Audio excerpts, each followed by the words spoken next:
After my first meet, I fell in love with powerlifting. Up, knees, drive hips. This is not just something for here and now. This is something that they could carry on throughout their entire life. You know, some of them can compete forever. The d'Iberville Warriors are anything but your standard powerlifting team. Everyone on the team calls me Japan, and then that's because when I first moved here, my freshman year, Coach Coop, I came from Japan, so he just called me Japan and just stuck. Japan and the rest of the defending South State champions are coached by Josh Ladner, a 2003 d'Iberville graduate. He's seen the Warriors win 6 consecutive district titles, including this year. He teaches us not to only be just physically strong, but mentally strong as well. Whenever you're faced with adversity, he just tells you some stuff is just not worth going into it. Some stuff is just worth just letting your actions speak louder than your words. One of those bodies of brawn is possessed by Cade Ross. He is the tip of the spear that is d'Iberville powerlifting.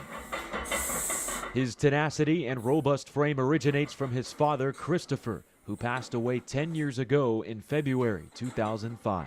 My dad was a commercial shrimper, and when he'd go see my godfather, he'd bring him some oysters, and he'd bring him a sack of oysters, and he'd carry 2 bags in each hand, and they weren't closed or anything, and those are probably about 80-pound bags, and he'd set them over the fence, and I think that has to be a powerful person to do that. Cade is, from what I've seen him accomplish, he was an 8th grader when I met him. He was coming into our spring training here, and he was right off the bat, wasn't necessarily the strongest kid right off the bat.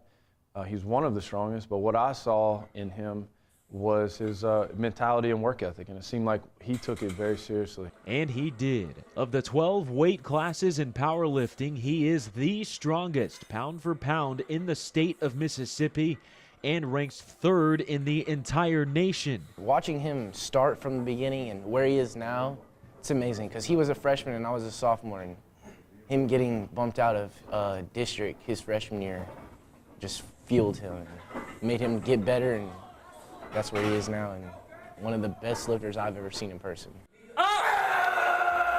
Finish! I've just seen him grow over the years. So he's a junior now, so in 3 years he's become, you know, basically a national level lifter. So, and that's a testament more to his hard work and mentality. Let's work out.